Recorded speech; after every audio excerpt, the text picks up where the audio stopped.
The man was surprised to discover that his daughter, who never ate fish, had eaten 10 fish in one go. This made him instantly realize that something was wrong. At that moment, his grandmother pulled her son into the courtyard and told him about her grandson's strange behavior. But the man just thought his daughter was craving food and didn't take it seriously. When he returned home that evening, he found that his girlfriend had changed completely. He just said a few words to his daughter, and she immediately began to scold him with a grimace. This left the man momentarily at a loss. While his daughter was sound asleep that night, Jack quietly slipped into her bedroom, pulled back the blanket covering her, and began to examine her legs slowly. Sure enough, he found numerous pus-filled blisters on her legs. Just as he was puzzled by this, his daughter suddenly woke up from her sleep. At that moment, the father also appeared flustered. The next second, his daughter's emotions began to flare up again. This scene terrified the father on the spot. At that moment, he began to suspect that his daughter might be possessed. For his daughter's safety, the next morning, Jack immediately summoned a witch doctor. As soon as the shaman glanced at the table in the house, he immediately sensed something was wrong. He then walked into the courtyard,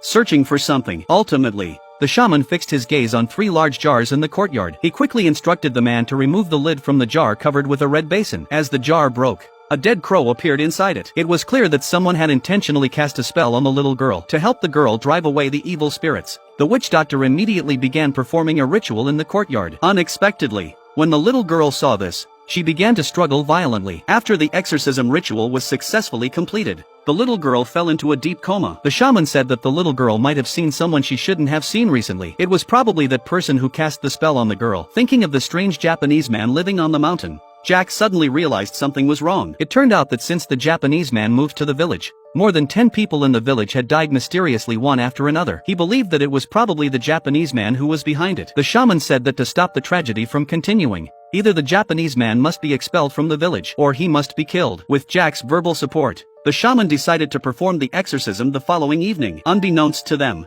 the Japanese man had also sensed something was amiss and had gone out to buy a dozen chickens, intending to use them to counter the shaman's spell the next evening. As the next evening approached, the exorcism ceremony was held as scheduled. However, before the ceremony was halfway through, Jack suddenly halted the ritual. He could no longer bear to watch his daughter suffer and struggle. Although the ritual was interrupted midway, the Japanese man on the mountain had already suffered severe injuries. To avenge his daughter, the next morning at dawn, Jack gathered a few villagers he trusted, intending to go to the mountain to kill the Japanese man. But when they finally arrived at the mountain, they found the place in complete disarray, and the Japanese man had already vanished without a trace. Just as they were puzzled, a resurrected corpse slowly walked towards them. It turned out that this corpse was the one the Japanese man had resurrected with witchcraft the previous night, with the purpose of eliminating the few of them. After working together, they managed to knock the corpse down. Upon seeing this, the Japanese man was so frightened that he fled in panic. Little did he know that Jack had already noticed him. He called out to his brothers and chased after him from behind. The old man, desperate to survive, fled down the hillside in a panic. He eventually hid beneath a cliff, narrowly escaping the group's pursuit. Since they couldn't find any trace of the Japanese man, Jack could only reluctantly leave with his brothers. However, on their way back home, a heavy rain suddenly poured down from the sky, which happened to wash the old Japanese man off the cliff, and he landed directly on Jack's car. Jack never expected that the old man would ultimately meet his end at his hands. Seeing no passing vehicles around, Jack didn't hesitate to throw him off the cliff. Upon returning to the hospital, Jack discovered that his daughter's illness had miraculously healed. However, strange events continued to unfold in the village. This time, it was Jack's colleague who was possessed by the evil spirit. Upon learning of this, the wizard immediately rushed to the scene of the crime to investigate. But as soon as he entered the village, a woman with a deathly pale face blocked his path. Before the wizard could react, he suddenly began bleeding profusely from his nose. Seeing how powerful the woman was, the wizard had no choice but to flee in disarray. It was clear that this woman was also a practitioner of magic. To save his life, the wizard had no choice but to leave the village with all his belongings. But just as the car had barely started moving, a strange substance suddenly hit the window. Before old Juan could react, a swarm of moths charged towards him. But when he got out of the car,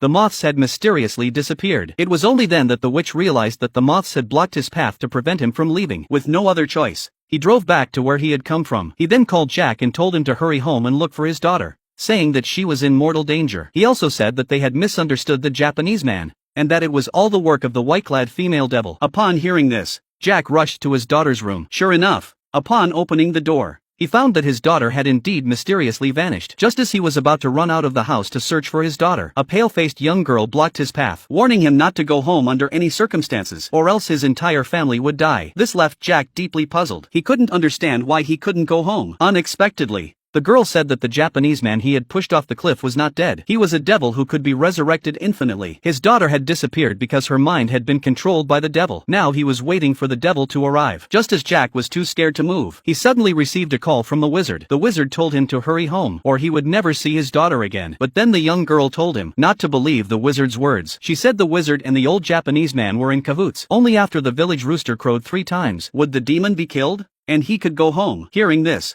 Jack was terrified. Now he didn't know whose words to follow. He noticed the young girl was wearing a white robe. Jack instantly realized that she was the deceitful devil, so he defiantly ran back home. Little did he know that his daughter had already returned home earlier, and upon returning home, she was like a starving ghost, madly devouring the food in the refrigerator. Just as the family was terrified and at a loss, the daughter fixed her gaze on a fruit knife. By the time Jack rushed home, it was already too late. The young girl sat at the door, silently crying. She couldn't understand why. Even though she had explained everything so clearly, Jack refused to believe her. At that moment, the Japanese man on the mountain had fully transformed into a devil. When the witch doctor arrived at Jack's house, he didn't feel afraid. Instead, he took a photo of the scene and left. It turned out that the witch doctor was in cahoots with the Japanese man. He took the photo to give to the Japanese man. The Japanese man had a fetish for killing people with witchcraft. The witch doctor exorcised demons for financial gain. They were both out for themselves. Only the young girl at Jack's doorstep was a good person, but Jack didn't believe her at all. Instead, he chose to believe the witch doctor. In the end, he completely destroyed his family's lives.